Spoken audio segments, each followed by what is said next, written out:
E pra të dashur miqtë e mi, ja ku po ritakohemi sërish së bashku, këtë herë për të komentuar pak marrëdhënien e Lionës me banorët në shtëpi, por konkretisht për fjalën putana, që ju e dini shumë bukur se çdo të thot fjala putana, dhe për mbrojtjen që në një farë mënyre po jepet kësaj bijes.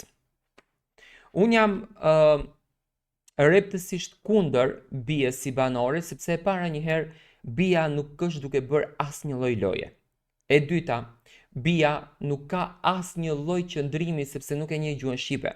Ajo mund të jetë personi më i mirë në shtëpi, po çdo. Do të thonë ajo nuk di të shprehet, nuk di të mbajë debate, nuk di të krijojë situata, nuk di të krijojë lojë dhe normalisht jo që nuk e ka kapacitetin, por nuk e njeh gjuhën dhe ka shumë të vështirë që të qaset me banorët e tjerë, ndërsa unë e di sipas rregullores së Big Brotherit, domethënë ja do fillon dhe Big Brother VIP Albania, do ta kuptojmë, nuk ka shanca që të flitet brenda shtëpisë në një gjuhë tjetër. Domethënë është rreptësisht e ndaluar. Tani bija lëre që flet në një gjuhë tjetër, por edhe ofendon Elionën nga inati dhe xhelozia që bija ka. Tani Eliona dhe bija vinë nga rrugë të ndryshme. Bija është mësuar dhe kur t'jepen opinione, do kisha bërë apel edhe ndaj Oltës, por edhe ndaj Leonorës në të ardhmen, sepse Valdrini ishte vetëm këtë epizod, por ka qenë një opinionist i shkëlqyer dhe dua ta përgëzoj, do të thonë opinionet i kishte të prera, të sakta, të qarta. Duhet patjetër që të jepen drejt. Duhet patjetër që të jepen edhe me goditje. Tani, Eliona nuk e ka për detyrë brenda shtëpisë së Big Brotherit të dëgjoj fjalën putan. Nëse përdorej fjala putan më përpara në Big Brother, do me thënë direkte vinte zarfi i zi dhe ai banor eliminohej. Tani këtu kjo bija është xheloze sepse kjo është mësuar me vëmendjen e meshkujve.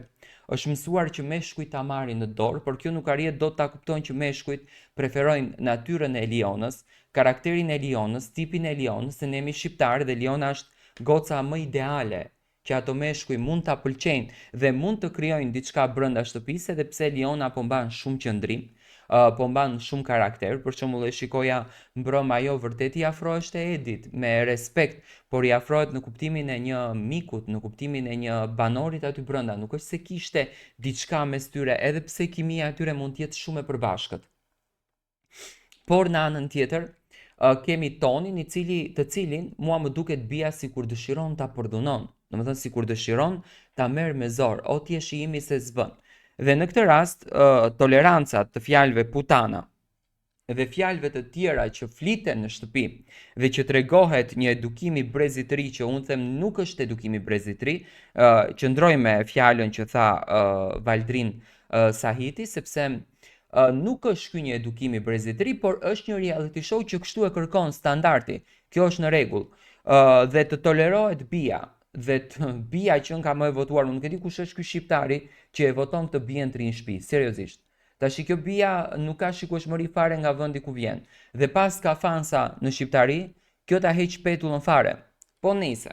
Gjithsesi, do me thënë, unë dua që ne të mbështesim banorët që vërtet bëjnë lojë, banorët që vërtet kanë se çfarë japin, dhe jo banorët që kanë një lloj xhelozie të djallëzuar brenda vetes, saqë e nxjerrin atë xhelozin duke ofenduar cep më cep, duke futur në rreth edhe banorë të tjerë siç e kishte futur Dolçen, dhe duke u munduar që t'i nxjerrën nga goja të fjalën që Dolçe kishte thënë për Elionën dhe Edin, që okej, në të drejtë ka të drejtë Dolçe sepse mund të dyshon, si e dashura Edit që është. Por të përdoren fjalë të këtilla për një vajzë 18 vjeçare, kjo është e padiskutueshme. Po unë dua të përgëzoj kulturën e Elionës, që ka një kulturë fantastike, që pa marrë parasysh se çfarë të ndodh brenda asaj shtëpie.